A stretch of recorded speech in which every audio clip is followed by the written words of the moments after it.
Fala galerinha, beleza? Professor Beraldo na área para mais uma daquelas aulonas de biologia, galera.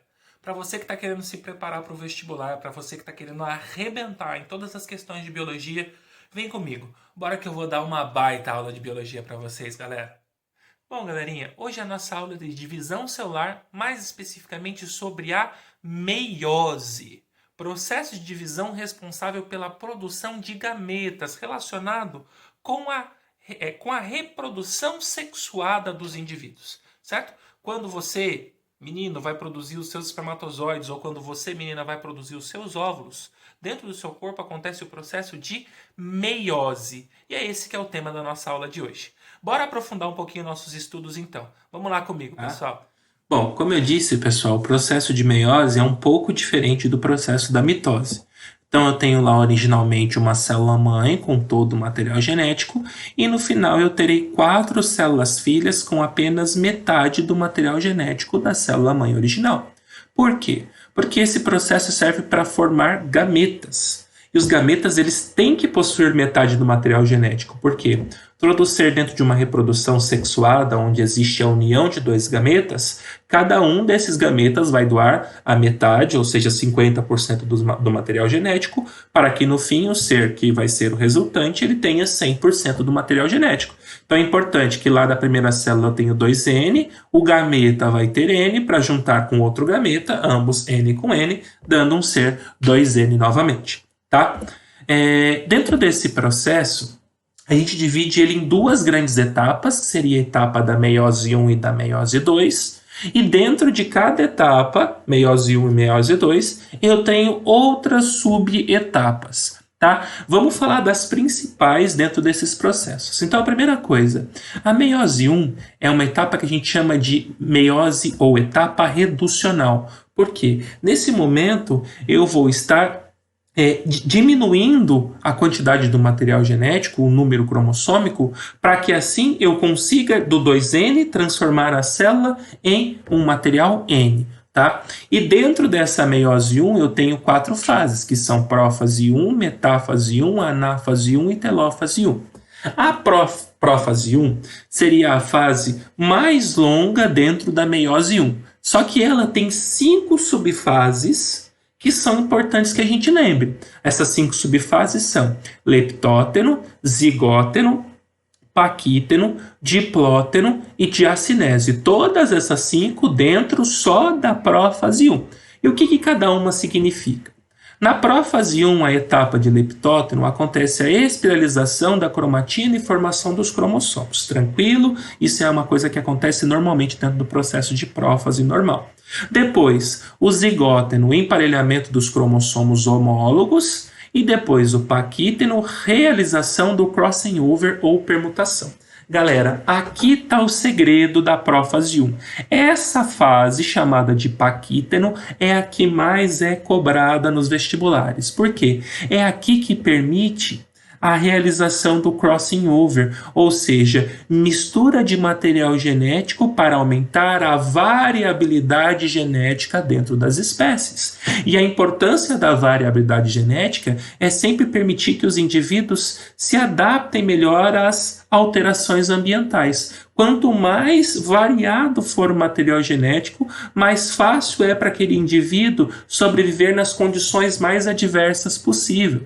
E é por isso que quando a gente estuda reprodução sexuada e reprodução assexuada, o processo sexuado sempre supera o assexuado em evolução, exatamente por causa da existência da crossing over, que é a possibilidade de permutação do material genético, sem contar da mistura entre 2 indivíduos quando se juntam lá os seus gametas, tudo bem? Depois eu tenho aqui a fase do diplóteno, que é a formação dos pontos de troca, que seriam os quiasmas, e por último a diacinese, que você aumenta a especialização dos centríolos, certo? Que eles vão atingir lá os polos opostos para a formação depois dos fusos acromáticos, ou seja, é o momento aonde os centríolos caminham para as periferias celulares, os 2 centríolos, certo? Eles vão cada um para um lado da célula para começar a produzir as fibras de fuso, para se prender, na região do centrômero do cromossomo e aí sim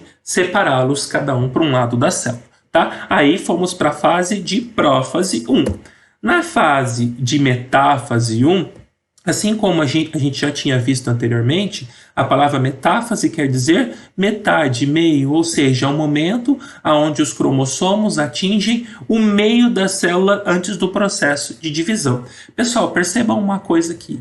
Na meiose 1, eu estou falando de emparelhamento e centralização dos cromossomos homólogos, certo? São cromossomos homólogos, estruturas provindas ali de um pai e de uma mãe que carregam informações que não são iguais, são as mesmas informações, mas uma é provinda do seu progenitor masculino, ou seja, do seu pai, e a outra é provinda da sua mãe, certo? Isso dentro da metáfase 1.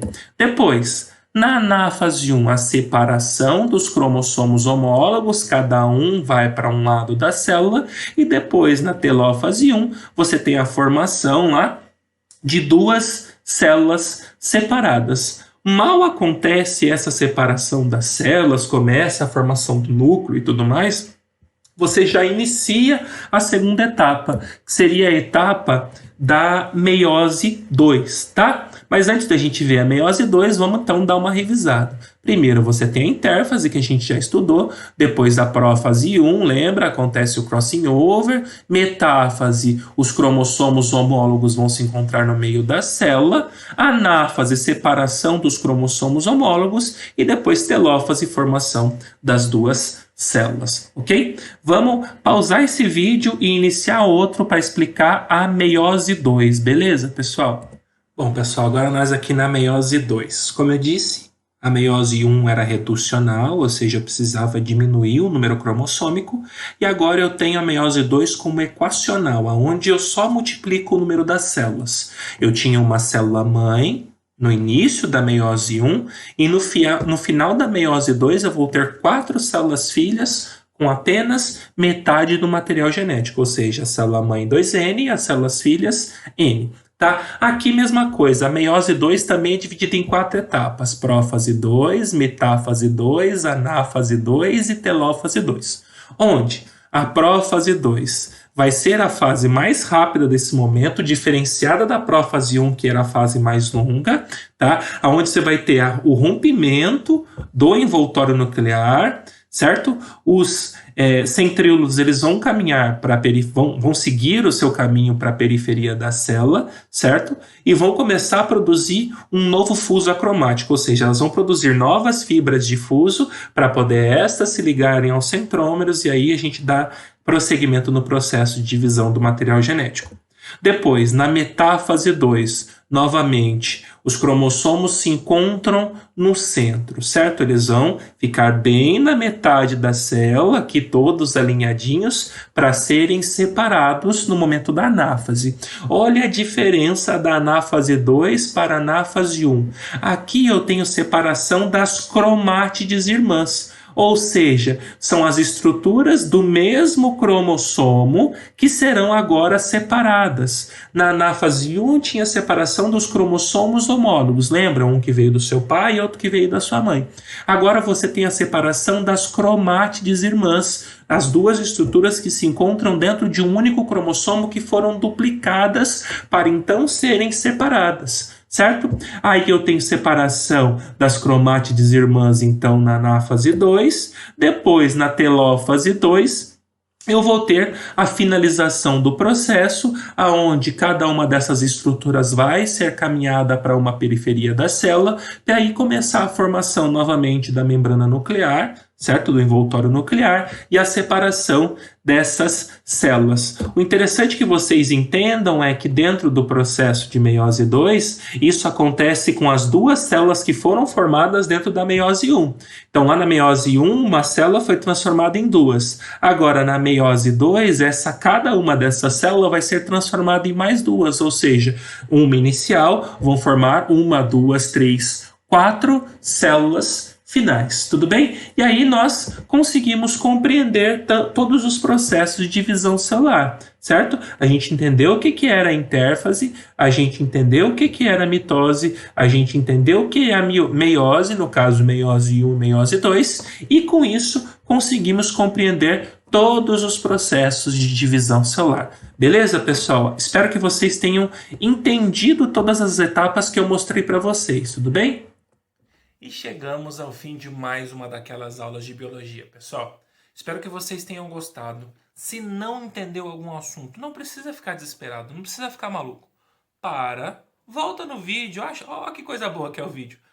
Volta no vídeo, assiste de novo a parte que você não entendeu, certo? Pega, faz a anotação, faz o seu resumo e aí depois você dá play no vídeo de novo, meu amigo. Aqui não precisa preocupação. Precisou, pausou e voltou.